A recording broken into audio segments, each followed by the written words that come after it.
Assalamualaikum warahmatullahi wabarakatuh. Selamat datang kembali di channel Hikmah Misteri. Dan tentunya masih bersama saya Mas Nara. Apa kabar kalian semua? Semoga selalu baik-baik saja, sehat badannya, dilimpahkan rezekinya, dan dihindarkan dari segala marbahaya. Amin. Di kesempatan kali ini saya akan menceritakan sebuah cerita horor dengan judul Budak Seks Kepala Desa, melanjutkan dari part kemarin. Oke, seperti biasa sebelum ke ceritanya, bagi kalian yang belum subscribe channel ini, silahkan bisa subscribe dulu dan aktifkan lonceng notifikasinya agar kalian tidak ketinggalan cerita dari channel Hikmah Misteri yang akan selalu menggetarkan hati kalian. Dan jangan lupa juga untuk share and like. Oke, terima kasih, and so just try keep up with me.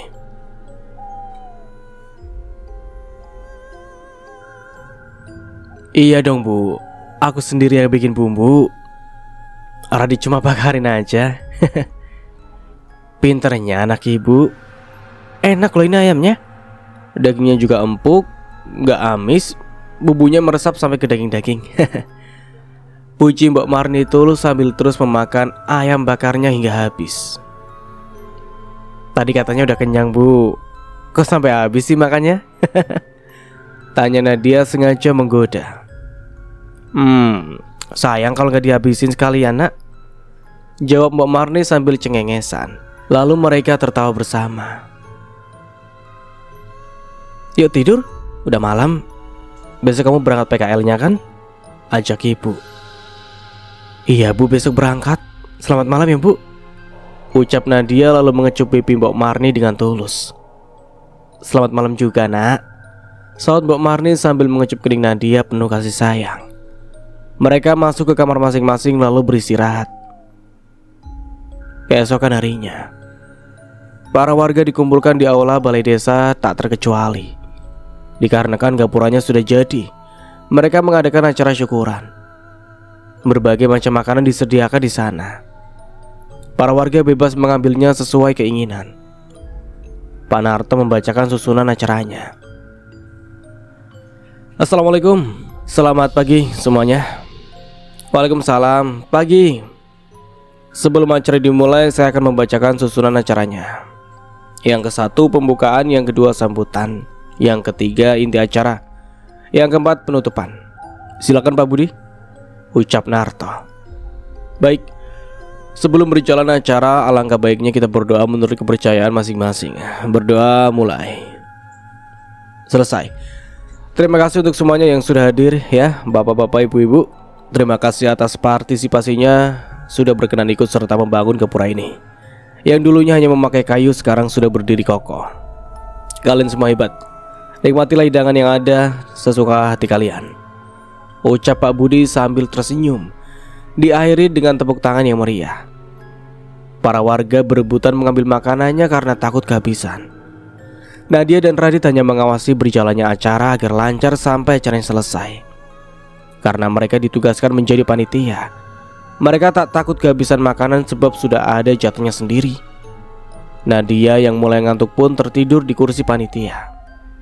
Sedangkan sedari tadi Tono terus memperhatikan gerak-gerik Budi sambil menyantap makanannya.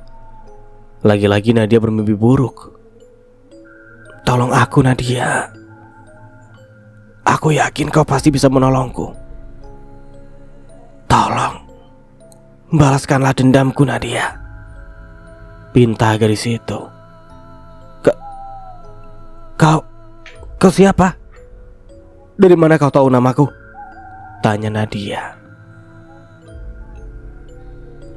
Aku tahu kau dekat dengan Budi, tapi percayalah padaku, kau jangan sampai mencintainya.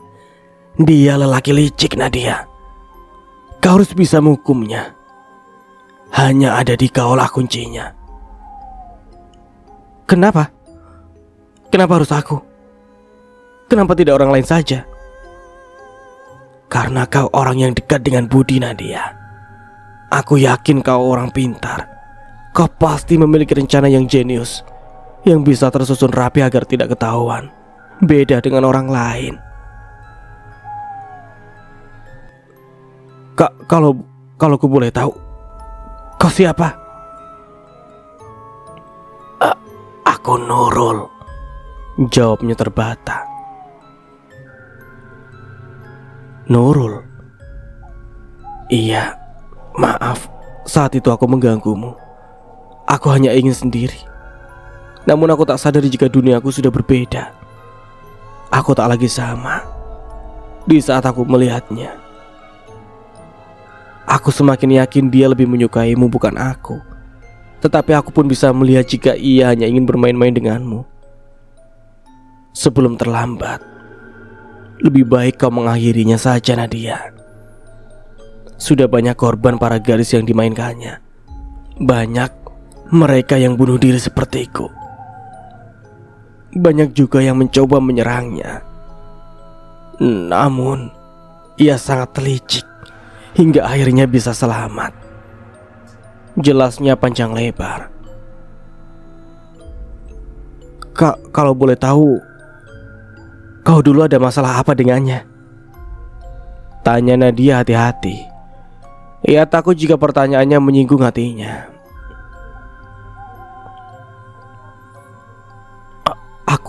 Aku dulu terobsesi, ingin memilikinya sampai aku menyerahkan tubuhku untuknya, agar dia mau menjadi kekasihku. Awalnya ia bersikap manis agar aku percaya. Hampir setiap hari kita melakukannya. Kami melakukannya di ruangan dia setiap jam istirahat. Itu pun kita melakukannya tanpa pengaman. Aku yang sangat terobsesi tak memikirkan kedepannya akan bagaimana. Karena aku percaya kalau ia pasti akan bertanggung jawab jika terjadi apa-apa pada aku. Nyatanya semua hanya omong kosong. Ia malah memintaku untuk menggugurkan kandunganku demi menjaga nama baiknya. Aku yang sedang dilema karena harus menggugurkan kandunganku pun semakin pusing kala melihat ia berjalan bergandeng tangan dengan Tata. Kau kenal Tata kan? Sekretaris barunya itu. Semenjak ada kehadirannya lah membuat posisiku tergeser. Ia mulai cuek denganku saat sudah mengenal Tata. Dan aku juga pernah melihat dengan mata kepalaku sendiri jika dia bermain dengan Tata di ruangannya saat jam istirahat. Kebetulan saat itu aku mau mengantarkan makan siang untuknya agar dia bisa luluh dan mau menikahiku. Tetapi Tuhan memberiku petunjuk. Pintunya yang tidak tertutup rapat, jadi aku bisa mengintip apa yang mereka lakukan. Tanpa sadar aku menjatuhkan kotak bekal yang aku bawa. Sekilas mereka menghentikan aktivitas mereka lalu dilanjutkan lagi setelah aku pergi. Jantungku seakan berhenti sejenak melihat adegan panas mereka. Rasanya sakit. Tapi aku sadar aku bukan siapa-siapa. Aku hanya budaknya yang mengikuti semua perintah tuannya. Sejak saat itulah aku bertekad bunuh diri. Karena memohon kepadanya pun tak mungkin. Sedangkan di desa ini, kalau ada orang yang hamil di luar nikah tanpa ada lelaki yang mau bertanggung jawab, maka ia akan dipasung di tepi sungai. Ia hanya memanfaatkanku untuk kepentingan pribadinya. Apalagi jika harus membayar wanita lain yang kemungkinan bayarannya mahal. Jadi ia memanfaatkan gadis yang masih lajang. Kau jangan sampai sepertiku. Aku ingin kau menghukumnya. Aku yakin kau pasti bisa. Lakukanlah yang terbaik untuk keadilan ini, Nadia.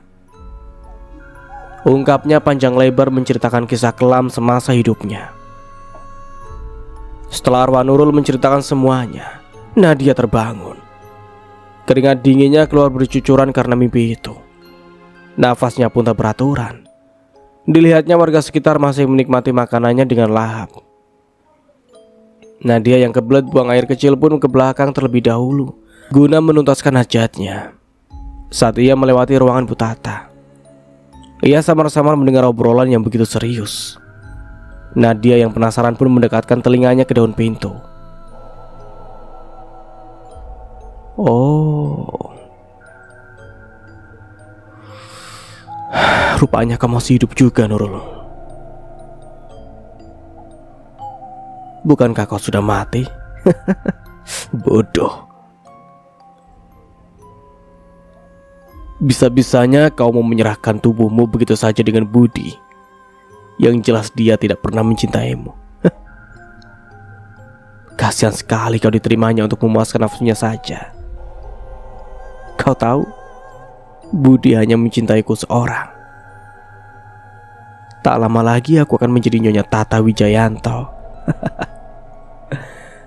Pergilah dari ruanganku, Nurul.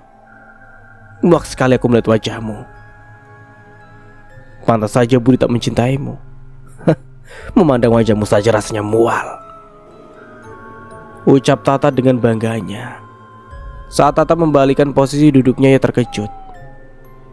Karena sedari tadi ia ngomong sendiri, membelakangi yang sedang diajak bicara. Biasanya jika ia ngobrol dengan Nurul, sesakit apapun omongannya pasti Nurul akan meresponnya. Tetapi kali ini tidak. Ia lupa jika Nurul sudah lama meninggal. Bulu kuduknya berdiri merasakan energi yang berbeda di ruangannya. Sekelebatan ia merasakan ada orang yang berdiri di belakangnya. "Siapa itu?"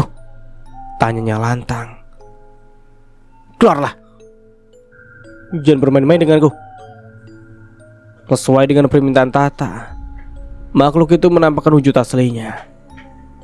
Matanya melotot merah, bajunya lusuh penuh darah. Bekas tusukan pisau menancap di perutnya hingga bolong. Wajahnya tak lagi utuh. Rambutnya tergurai berantakan menjuntai ke bawah. "Hah!" Pekiknya lalu ia pingsan. Nadia pun dapat melihat dengan jelas wujud asli makhluk itu yang ada di ruangan Bu Tata. Meski Nadia takut, tapi ia harus segera menolong Bu Tata. Ia memasuki ruangan itu berlari kecil. "Bu Tata! Astaga, Bu! Bangun, Bu! Jangan pingsan!" ucap Nadia lalu menopang kepala Bu Tata di pangkuannya. Makhluk itu kini berubah wujud menjadi Bu Nurul saat ia masih hidup. Penampilannya sangat menawan. Ia sebenarnya merasa iba melihat Bu Tata sampai pingsan. Padahal ia ingin mengerjainya saja. Malah bernasib lain. Bu Nurul tersenyum ke arah Nadia. Nadia yang melihatnya bergidik ngeri. Setelah itu arwah Bu Nurul hilang. Buru-buru Nadia ke depan aula meminta pertolongan. "Tolong, siapapun tolong saya. Bu Tata pingsan di ruangannya," jerit Nadia saat sudah sampai di aula. Berbagai macam pertanyaan yang mereka lontarkan padanya. "Nanti saya ceritakan. Yang penting tolonglah angkatkan Bu Tata," pinta Nadia kepada para lelaki yang akan membantunya. Sekitar ada 3 orang lelaki yang membantu membopong tubuh Bu Tata. Namun Pak Budi hanya menatapnya acuh, tak berniat ingin membantunya. Nadia yang melihatnya pun menjadi kefikiran tentang omongan arwah Bu Nurul tadi. Jika benar apa yang dikatakannya, berarti sampai saat ini ia masih belum berubah. Tak ingin ambil pusing, Nadia pergi meninggalkan aula menuju ke ruangan Bu Tata sambil membawa kotak P3K. Sampainya di sana. "Terima kasih ya, Pak. Maaf kalau repotin.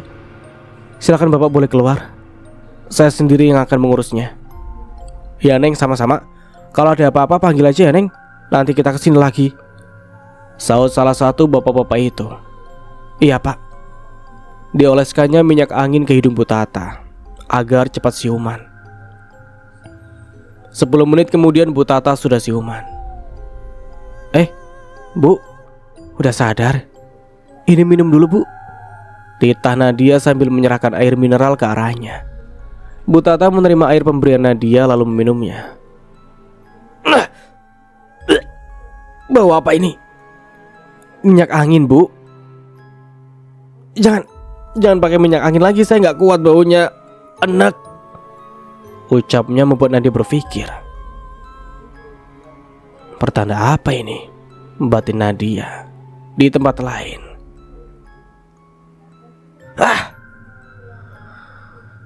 Kalau gue tahu akhirnya gini, mending gue gak langsung percaya aja sama omongannya, sesal Clara yang sedang berbaring di kamarnya. Apa gue ke rumah Nadia aja ya minta maaf? Siapa tahu dia masih mau maafin gue, gumam Clara. Clara langsung membersihkan diri lalu pergi ke rumah Nadia. "Mah, aku mau ke rumah Nadia dulu ya. Nanti kalau malam banget aku nginep di rumahnya. Bolehkah Mah?" tanya Clara saat sudah selesai makan. "Iya Ra, boleh. Asal jangan aneh-aneh ya. Jangan bikin repot dia loh," pesan ibunya. Iya mah, kalau gitu aku pergi dulu ya mah, ucap Clara lalu menyalami tangan ibunya. Iya, hati-hati. 30 menit kemudian, Clara sudah sampai di rumah Nadia. Namun rumahnya terlihat sepi. Tok tok tok tok. Assalamualaikum, Nadia, ucap Clara mengetuk pintu. Waalaikumsalam, sahutnya dari dalam. Nak Clara, sini masuk dulu, ucap Mbok Marni. Iya bu, makasih. Nadianya ada bu, tanya Clara. Dia masih PKL nak, belum pulang, paling bentar lagi. Duduk dulu aja, ibu buatin minum dulu ya. Oh gitu ya bu, Nggak usah repot-repot bu. Udah nggak apa-apa, sama sekali nggak ngerepotin kok. Sebentar ya. Nadia yang baru pulang PKL pun heran menatap depan rumahnya. Kayak kenal motornya, gumamnya dalam hati. Sepeninggalannya Mbak Marni pergi ke dapur, Nadia pun pulang. Assalamualaikum, ucapnya. Waalaikumsalam, jawab Clara. Nadia? Loh, Clara. Akhirnya mereka pun berpelukan, seperti Teletubbies meluapkan sejenak semua permasalahan yang ada. Ini minumannya. Ibu tinggal dulu ya, ucap ibu yang tiba-tiba muncul membawa minuman dan cemilan. Mereka berdua yang mendengar suara Mbok Marni pun melepaskan pelukannya lalu duduk di kursi. Kamu ada perlu apa kemari? Tanya Nadia. Nat, jadi juga kesini. Aku kesini mau minta maaf sama kamu soal permasalahan yang kemarin. Maaf ya, aku sudah salah paham sama kamu. Kamu mau kan maafin aku? Jawab Clara sambil menundukkan kepala. Iya Ra, aku udah maafin kamu kok dari jauh-jauh hari, jawabnya sambil tersenyum tulus pada Clara. Makasih ya Nat. Sama-sama. Ada lagi? Tanyanya.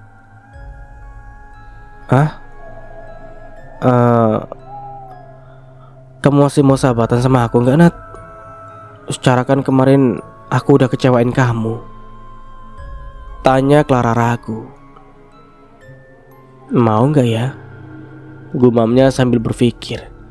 Clara melihat tingkahnya pun hanya pasrah. Kalau nggak mau nggak apa-apa kok, aku nggak maksa. Secara kan kemarin aku udah bikin kamu sakit hati gara-gara omonganku, saut Clara. Dia menoleh ke arah sambil tersenyum. Aku mau kok Ra, sahabatan sama kamu lagi. Serius? Kamu gak bohong Nat? Tanya Clara tak percaya. Nadia yang ditanya pun hanya menggeleng. Clara mendekat ke Nadia lalu memeluknya. Ia benar-benar bahagia memiliki sahabat setulus Nadia. Ia berjanji tak akan mengkhianatinya lagi. Sepulang dari balai desa, Tata terus mual-mual. Dikasih minyak angin, minum tolak angin, tapi ia menolak. Sedari tadi Tata sudah istirahat yang cukup, tetapi tidak ada perubahan sama sekali. Ia menatap pantulan di cermin dengan gusar. Apa aku coba beli tes pack aja kali ya? Semoga aja ini masuk angin berat, batin Tata dalam hati. Tanpa berlama-lama lagi ia melajukan motornya ke warung membeli 2 buah tes pack. Setelah sampai di rumah ia buru-buru mencobanya. Saat ia lihat hasilnya, semuanya menjadi garis 2 dengan jelas. Jantung Tata berdegup semakin kencang. Ia takut jika Budi tak mau bertanggung jawab, maka ia akan dipasung jika para warga tahu tentang dirinya. Ia bimbang. Ia takut dengan semua yang akan ia hadapi nanti. Karena untuk berbicara dengannya langsung di balai desa, tempatnya tidak begitu memungkinkan. Ia takut jika ada yang mendengarnya. Jadi ia berniat mendatangi rumah Pak Budi pagi-pagi, membawa bukti yang ia punya itu. Aku harus menemuinya. Ia harus bertanggung jawab, tekad Tata. Keesokan harinya, pagi-pagi sekali Tata datang ke rumah Budi, entah apa yang ingin ia bicarakan. Tok tok tok. Mas Budi, sebentar. Sautnya dari dalam lalu membuka pintu. Ada perlu apa kau kesini pagi-pagi? Tak, tanya Budi ketus. Kamu harus tanggung jawab, Mas. Aku hamil anak kamu. Ini buktinya. Saut Tata melemparkan 2 tespeknya yang sudah ia gunakan. Alah, gak percaya aku. Paling itu kamu ngambil punya teman kamu kan, biar bisa menikah denganku, sangkalnya. Ya ampun, enggak Mas. Aku gak ngelakuin hal kayak gitu. Lagian kalau aku gak hamil, aku gak mungkin minta tanggung jawab sama kamu, Mas, jawab Tata emosi. Alah, ngeles mulu kerjanya, saut Budi. Kalau Mas Budi gak mau tanggung jawab, aku bakalan teriak semua orang, agar semua orang tahu kalau Mas Budi menghamiliku tetapi tidak mau bertanggung jawab, timpal Tata. Sini kamu, saut Budi. Ia yang emosi menyeret tangan Tata ke dalam rumah. Radit yang masih tidur terganggu dengan keributan yang ada di luar rumahnya. Ia tidak langsung bangun, melainkan ia mendengarnya sambil berbaring. Hamil. Astaga, sudah berapa banyak yang diambil omku ya Tuhan. Kenapa ia begitu tega sih? Aku harus bisa mengusutnya. Batin Radit menggebu-gebu. Ia mengambil ponselnya untuk merekam semua pembicaraan yang mereka bicarakan. Lepasin tanganku, aku mau pulang, pintanya sambil memberontak. Saat di warung, Radit memesan makanan lalu ia makan sekalian di warung. Neng Tata belum beli sarapan kesini, Bu? Tanya Sabto. Belum, Den. Gak tahu dari tadi pagi, tumben banget gak kesini. Udah masak di rumah kali, jawab Butija selaku pemilik warung makan itu.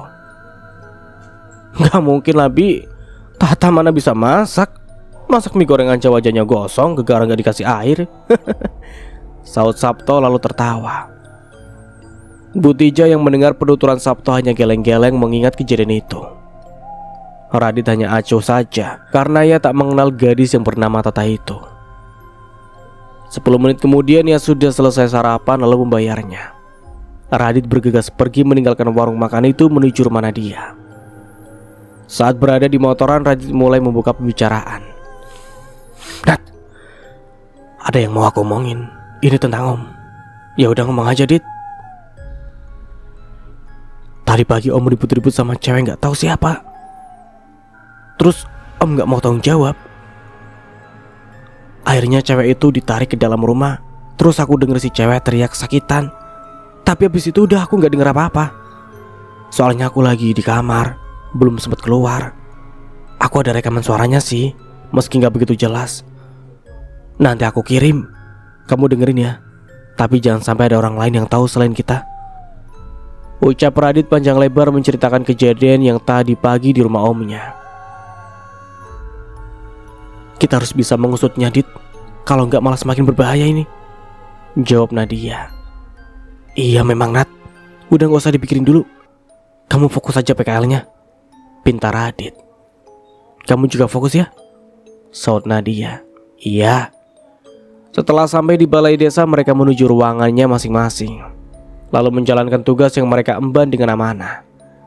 Di ruangan Nadia hanya ada dirinya sendiri, sedangkan Bu Tata dan Pak Budi belum berangkat. Ruangan Pak Budi sedang diperbaiki karena atapnya bocor, jadi ia sementara satu ruangan dulu dengan Nadia dan juga Tata. Jam 9.05, Pak Budi masuk ke ruangan, lalu duduk di kursinya dengan mata yang terpejam. Nadia meliriknya lalu ia bertanya tanpa mengalihkan penglihatannya dari komputer. Bapak tumben berangkatnya siang, protes Nadia. Habis jalan-jalan ke kebun dulu. Kenapa emangnya? Jawabnya lalu bertanya balik kepada Nadia. Oh, gak apa-apa, nanya aja Pak.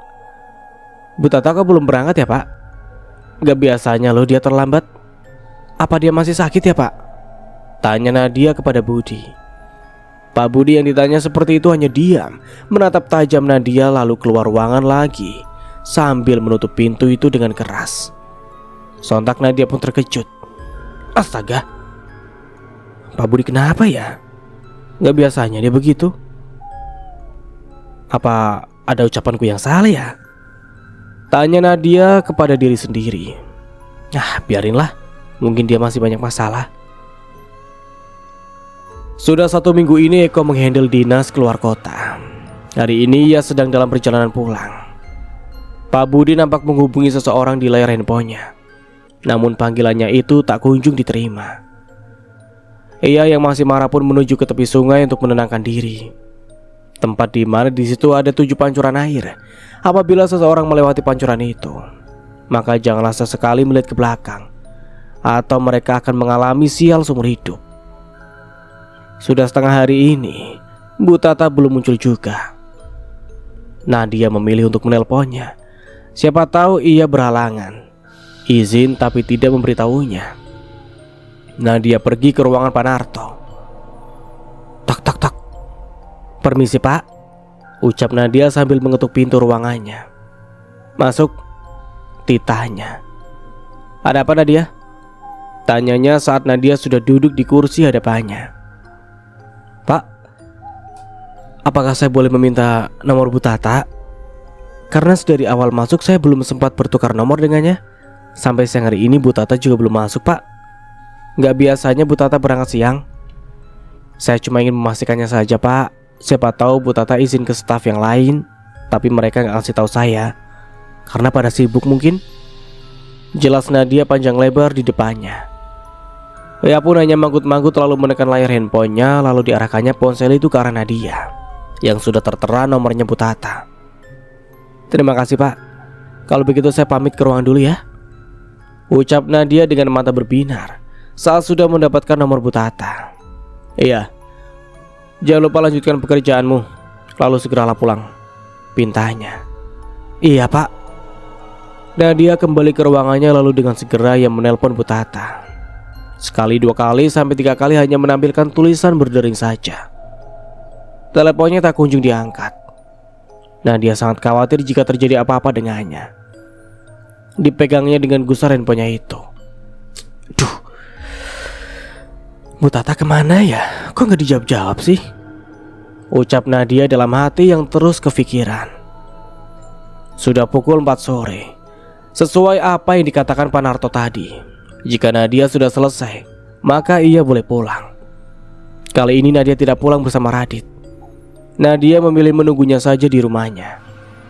Nadia yang sudah sampai di rumah tadi, kini ia sedang bersantai di depan TV menonton kartun kesukaannya. Assalamualaikum Nat. Nadia, panggil Radit depan rumah. Nadia yang mendengar namanya dipanggil langsung keluar membukakan pintu. Waalaikumsalam. Duduklah. Iya, ada hal apa sampai kamu memintaku ke sini? Tanyanya. Sebelum menjawab, Nadia celingak-celinguk melihat keadaan sekitar. Masalahnya begitu rumit, Dit. Korbannya tak hanya yang ada di ruangan itu, tetapi ternyata banyak loh. Bu Nurul, mantan bendahara yang ada di balai desa termasuk korban. Saat ini yang ada di rumah om kamu itu Bu Tata. Dari pagi juga Bu Tata gak masuk. Yang lain juga gak tahu Bu Tata kemana. Berarti fik Dit, itu yang disekap Bu Tata, ucap Nadia dengan nada gemetar.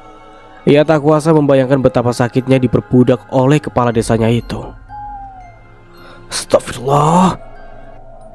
Pagi tadi saat aku sarapan di warung, juga ibu-ibu yang memiliki warungnya itu membicarakan tentang Bu Tata. Cuman akunya yang gak tahu begitu mengenalnya, jadi aku acukan aja. Saud Radit. Gimana ini Dit? Tanya Nadia gusar karena masalahnya tak kunjung selesai. Aku tahu. Kau hari ini mencoba bermalam di rumah omku gimana? Sarannya kepada Nadia. Hah?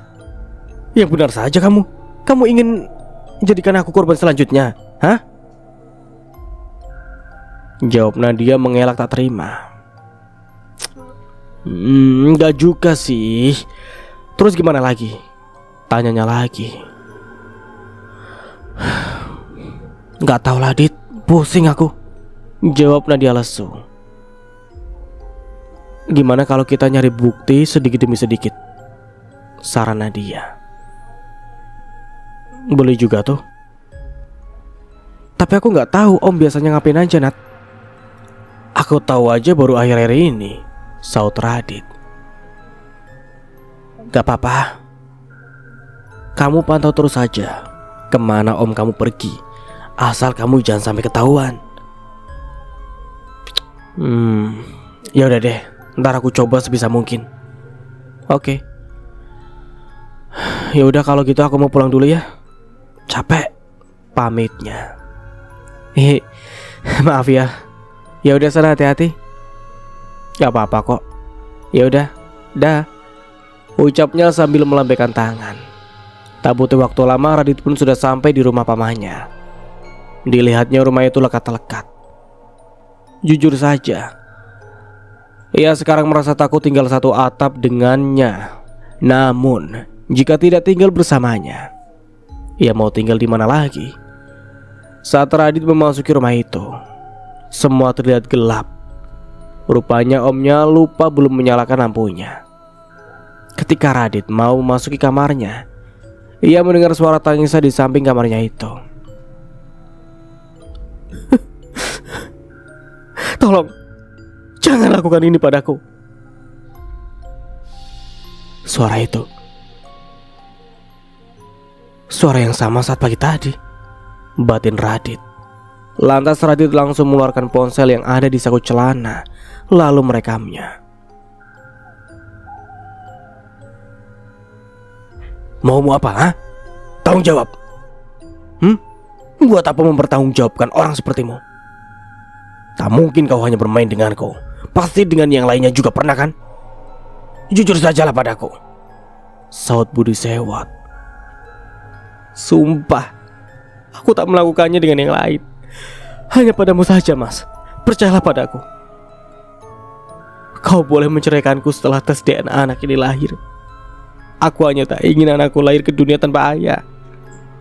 Pintanya memohon sampai bersujud di kakinya. Sampai kapanpun aku tak akan mau bertanggung jawab untukmu. Pergilah cari lelaki lain yang mau denganmu. Tak sudi aku jika harus denganmu, sautnya emosi. Kena pintu terdengar mau terbuka. Buru-buru Radit masuk ke dalam kamarnya. Tetapi ia mengintip di balik pintu yang tertutup rapat.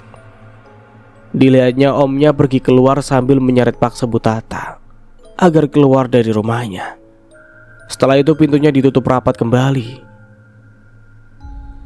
Buka pintunya, Mas. Kamu harus tanggung jawab. Ini anak kita, Mas. Please, aku mohon buka pintunya, ucap Butata sambil menggedor-gedor pintu. Sedangkan Omnya kembali ke kamarnya. Setelah cukup lama Butata menggedor-gedor di depan pintu, akhirnya ia pun memilih pergi karena ia tak merasa ada pergerakan dari dalam. Butata seperti orang gila. Ia terus meraung-raung meminta dinikahkan. Di sepanjang perjalanan ia terus mengelus-ngelus perutnya sambil tertawa. Tapi terkadang tiba-tiba ia menjerit lalu menangis. Warga yang berpapasan dengannya pun merasa iba dan juga bingung melihatnya. Banyak orang yang mengira ia terkena guna-guna. Padahal ia seperti itu semuanya terjadi karena ulahnya sendiri dan Pak Budi yang tidak mau bertanggung jawab. Butata berjalan pulang ke rumahnya. Meskipun ia stres, tapi ia masih ingat jalan pulang. Saat di perjalanan Tono berpapasan dengan Butata. Tono menatap Tata dengan heran. Lalu ia mendekatinya. Kamu kenapa, Tak? Kenapa kamu jadi kayak gini? Tanya Tono sambil mengecek suhu badannya. Mas Budi mau tanggung jawab pada aku. Iya kan, Mas? Beneran? Senangnya Dede akhirnya Mama mau menikah juga, Dek. Dede jangan khawatir ya. Nanti Dede pasti udah lahir ada papanya kok. Yes, Dede punya papa. saut Tata kegirangan sambil mengelus perutnya. Saat mendengar nama Budi disebut, Tono sangat emosi, tapi sebisa mungkin ia tahan. Astagfirullah. Tak, sadar ini aku Tono, bukan Budi. Tak, ucapnya yang menyadarkan Tata. Tata yang tersadar menatap ke arah Tono dengan tatapan tajam, lalu membuang muka dan meninggalkan Tono. Ayo pergi saja dek, papa jahat gak mau nikahin mama. Mama gak kuat deh kalau gini terus, sautnya yang berlalu pergi tapi masih terdengar oleh Tono. Malam-malam harinya, para warga berbondong-bondong ke tepi sungai. Radit yang baru saja tiba di warung pun menatapnya dengan heran. Lalu ia bertanya dengan salah satu warga, ada apa pak? Kok pada lari-lari bawa obor? Itu mas, Bu Tata.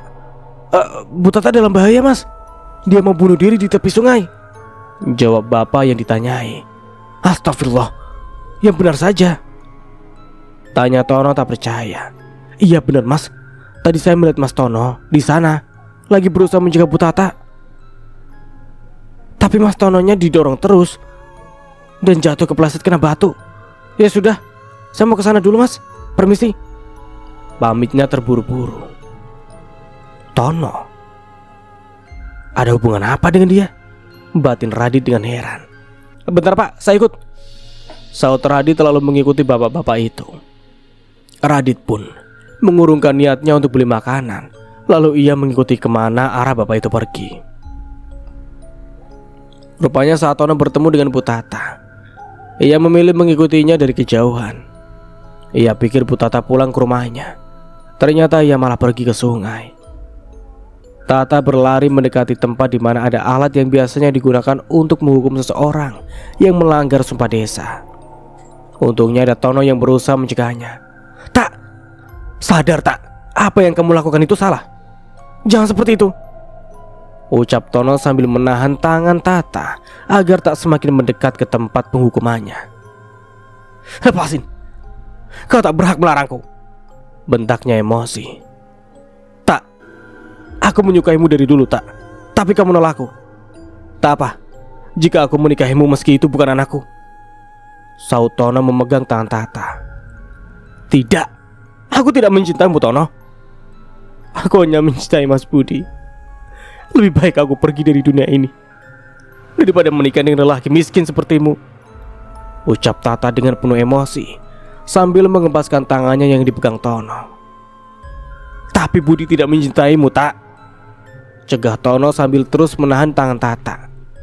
Sudah, cukup, bentak Tata, lalu mendorong tubuh Tono hingga terjatuh. Saat membalikkan badan, Tata terpleset batu yang berlumut. Lalu ia terjatuh.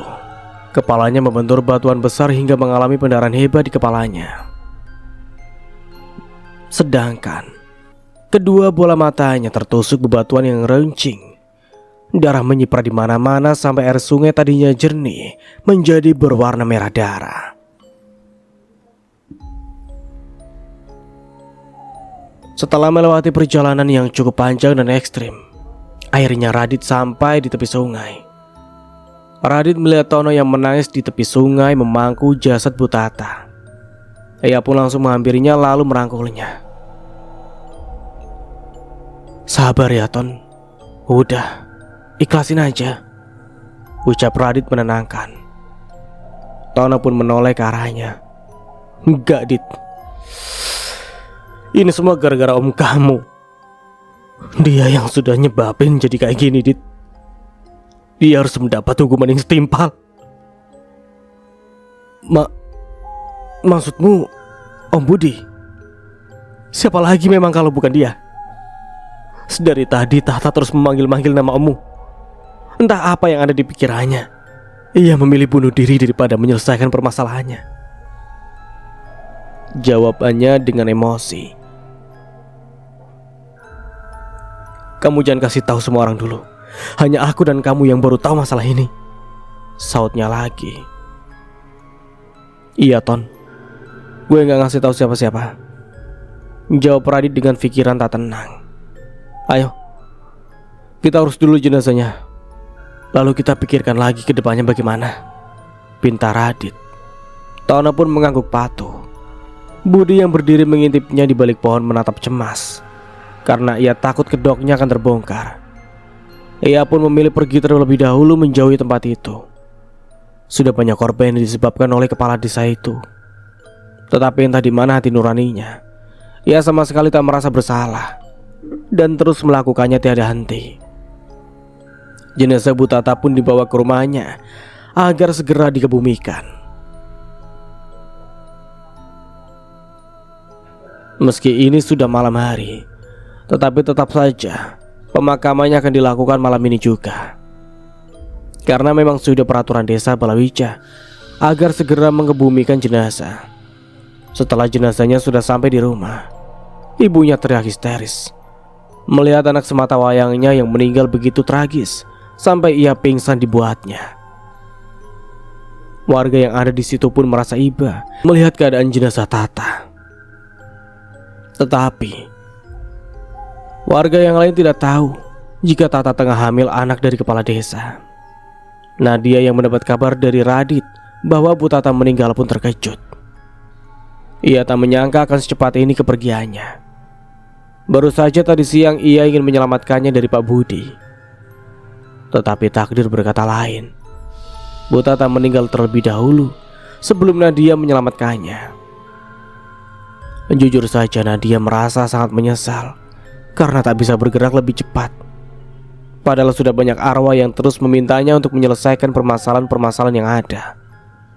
Namun, jika ia menuntut ke ranah hukum, ia tak cukup bukti untuk memenjarakan Budi, dan juga membutuhkan uang pelicin agar kasusnya bisa segera diusut.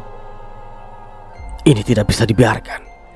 Ini sudah melewati batas wajar, batin Nadia yang sedang bersiap-siap. Setelah selesai bersiap-siap, Nadia pergi ke rumah Bu Tata untuk melayani jenazahnya. Sesampainya di sana sudah banyak orang yang berada di rumahnya mengurus pengebumian Bu Tata. Nadia langsung masuk ke dalam rumah. Ia membacakan surat Yasin agar arwahnya lebih tenang. Setelah selesai mengebumikan, Nadia menghampiri Radit yang sedang duduk di depan bersama Tono. Apa yang terjadi? Tanya Nadia. Aku tak sanggup untuk menceritakannya, Nat. Yang jelas ini ada kaitannya dengan Om, jawab Radit sambil berdiri di depan Nadia. Nadia celingak-celinguk melihat sekitar. Kenapa? Tanya Radit. Om kamu tidak datang. Ia tak pernah datang setiap kali ada gadis yang meninggal secara misterius. Ia hanya memberikan uang sumbangan saja, saut Tono yang sedang duduk menatap lurus. Kenapa sih? Tono hanya menggeleng pelan. Mereka menghela nafas berat mengingat kelakuan kepala desa itu. Keesokan harinya Nadia berangkat PKL seperti biasa. Tetapi ia merasa hari ini tidak seperti hari biasanya. Ia merasa ada yang kurang jika tak ada Bu Tata. Meski Bu Tata sering memarahinya, tetapi ia sama sekali tidak ada rasa dendam sedikit pun. Nadia menghela nafas pelan. Semuanya sudah berubah. Semua tak lagi sama. Kini hanya ada aku sendiri di ruangan ini. Tempat di mana aku dan dia bersatu dalam satu atap. Namun Tuhan lebih sayang dengannya. Semoga ia diterima semua amal ibadahnya, diampuni semua dosa-dosa yang ia perbuat selama di dunia ini, entah itu disengaja atau tidak disengaja. Amin. Batin Nadia menatap Nana ruangannya yang sepi. Ia mulai melakukan pekerjaannya agar cepat selesai, lalu ia bisa kembali ke rumah beristirahat.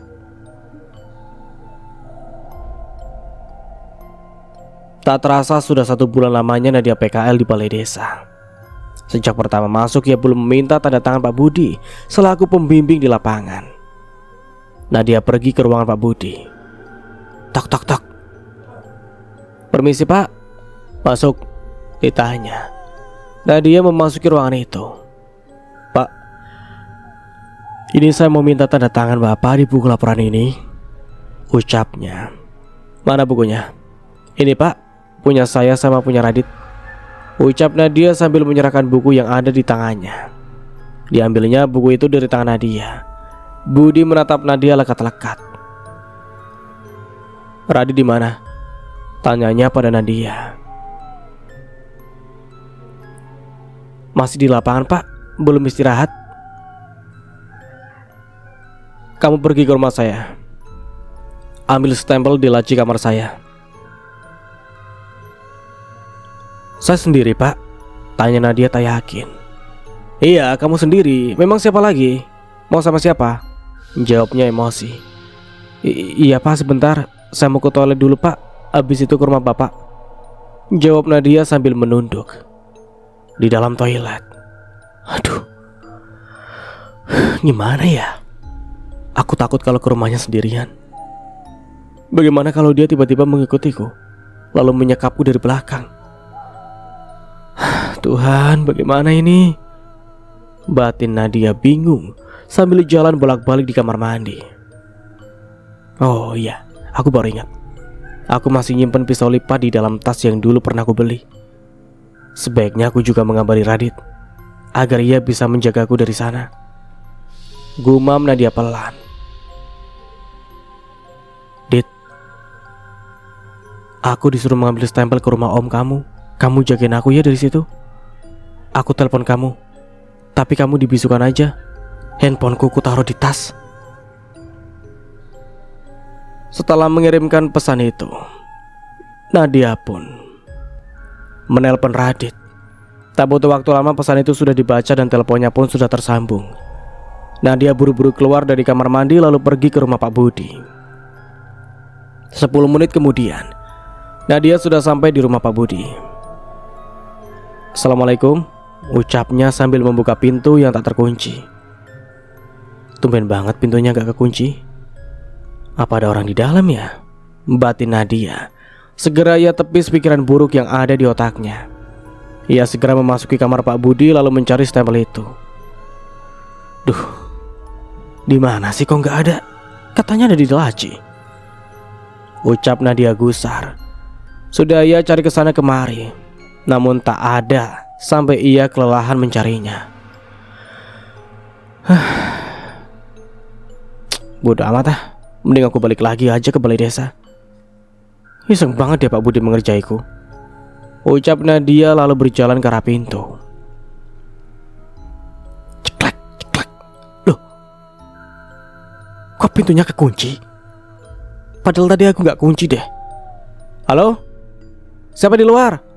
Tolong, aku kekunci, ucap Nadia berteriak sambil menggedor-gedor pintu, berharap ada pertolongan datang.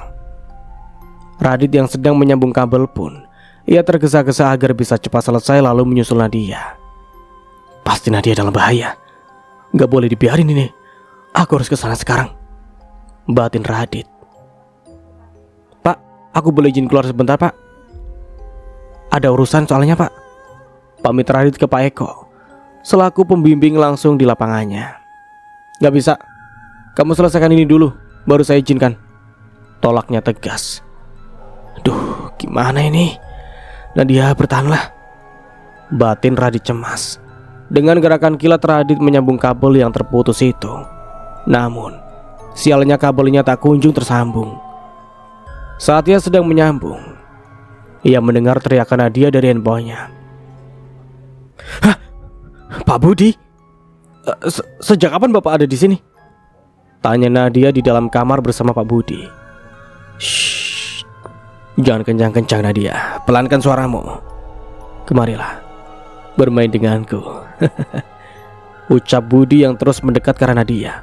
Enggak, saya enggak mau, jangan mendekat, pekik Nadia lantang. Radit dan Pak Eko yang mendengarnya pun saling berpandangan.